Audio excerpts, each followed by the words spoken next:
খিচুড়ি।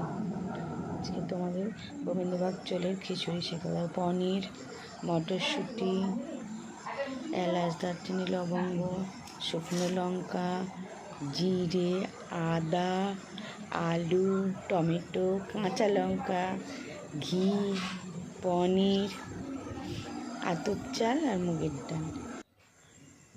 দেখো টমেটো কেটে ফেলেছি, শুকনো লঙ্কা, কাঁচা লঙ্কা, আলুগুলোও কেটে ফেলেছি। মানে আজকে তৈরি হবে মুগের ডালের নিরামিষ খিচুড়ি গোবিন্দভোগ চাল দিয়ে। এ দেখো আদা আর জিরে বেটে রাখলাম, আর এটার এলাচ, লবঙ্গ, দারচিনি বেটেছি। এই যে মুগের ডালটা দেখো ভাজছি। মুগের ডালটা ফার্স্ট ভেজে নিতে হবে। মানে বৃষ্টির দিনে এরকম নিরামিষ খিচুড়ি খেতে না দারুণ লাগে। ডাল ভেজে নেওয়া হচ্ছে, বাইরে ঝরঝর করে বৃষ্টি পড়ছে, আর এরকম একটা সুন্দর নিরামিষ খিচুড়ি যদি তোমরা রান্না করে খাও, আর কি লাগে, যাকে দেবে তারও ভালো লাগবে, আর যে খাবে তারও তো ভালো লাগবেই।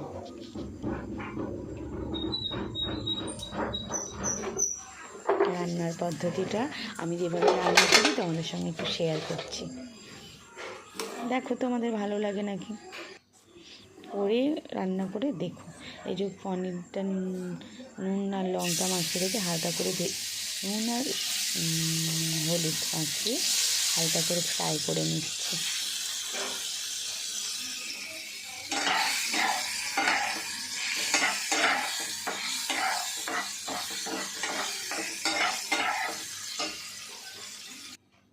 এবার আলুগুলোও হালকা করে ফ্রাই করে নিচ্ছে।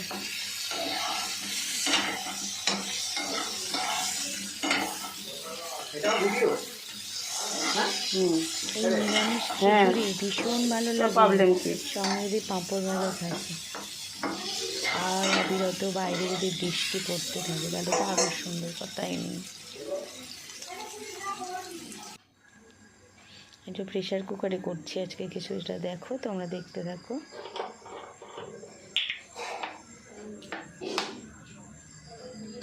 প্রথমে সর্ষের তেল দেওয়া হবে, দিলাম, তারপর একটু জিরে ফোড়ন আর তেজপাতা আমার ছিল না, যদি তেজপাতা থাকতো একটু তেজপাতা ফোড়ন দেওয়া হতো, আর এর সঙ্গে শুকনো লঙ্কা ফোড়ন দেওয়া হলো, আর একটু জল গরম করে রেখে গরম জলটা এর মধ্যে দিতে হবে।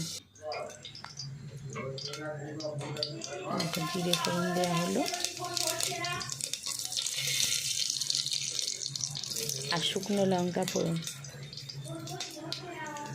তেজপাতা ছিল না বলে আমি দিলাম না, তোমরা তেজপাতা থাকলে তেজপাতাটা দেবে অবশ্যই। এই খিচুড়িতে তেজপাতা দিলে আরও সুন্দর হবে। আচ্ছা, এবার গরম জলটা দিয়ে দেবো প্রেশারের মধ্যে। জায়ফলটা দেওয়া হলো। আচ্ছা, এবার একটু ফুটলে একটু এর মধ্যে আতপ চালটা ধুয়ে রাখা আতপ চাল দেওয়া হলো, আর ভাজা মুগের ডালটা দিয়ে দেওয়া হলো।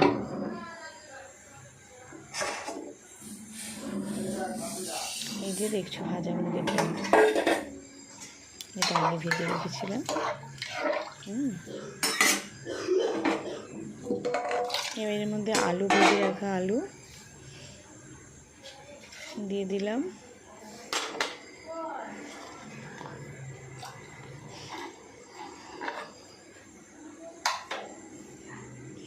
কাঁচা লঙ্কা দেওয়া হলো, একটু নেড়ে নেওয়া হচ্ছে। এবার একটু ফুটতে থাকবে, তারপরে এই মটরশুঁটিগুলো দিয়ে দেওয়া হবে। মটরশুঁটি, টমেটো, দেখো কীভাবে ফুটছে খিচুড়িটা না, একটু করে নেড়ে দিতে হবে। আতপ চালের খিচুড়ি তো তারা লেগে যেতে পারে, একটু করে নেড়ে দিতে হবে। তারপর এবার নুন আর হলুদ পরিমাণ মতো দিয়ে দেওয়া হচ্ছে, নুনটা দেওয়া হচ্ছে, এরপর হলুদও দিয়ে দেওয়া হবে কিছুটা ফুটে যাওয়ার পর। এই তোমার বেশি না, মিনিট 5-7 ফুটে যাওয়ার পরে এগুলো দিয়ে দেওয়া হলো।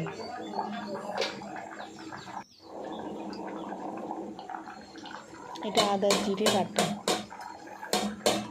আচ্ছা, এটা দিয়ে দেওয়া হলো ফোটার পরে। তারপর পনির ভেজে রাখা ছিল, ওগুলো চাল ডাল অনেকটা মানে আধ সেদ্ধ হওয়ার পরেই এগুলো দিয়ে দেওয়া হলো। বেশিক্ষণ লাগে না তোমার আদব চালের খিচুড়ি হতে, অল্প টাইমের মধ্যেই হয়ে যায়। তারপর একটু ফুটে যাওয়ার পরেই নামাবার মুখে গরম মশলা দিতে হবে। দেখছো ফুটছে, এবার আমি গরম মশলাটা দিয়ে দিলাম। তারপর একটুখানি ঘিও দিতে হবে, নিরামিষ না, একটু ঘি দিতে হবে।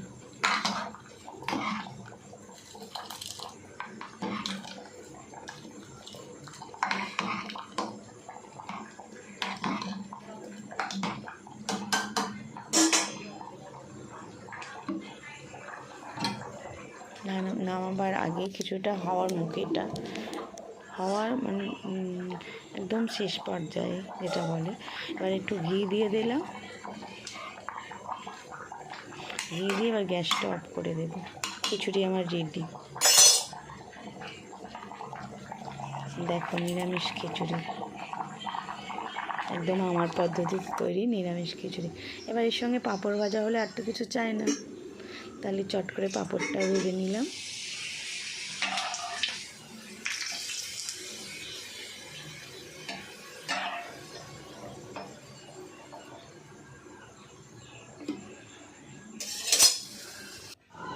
এই দেখো আমার খিচুড়ি বাটিতে ঢেলে ফেলেছি।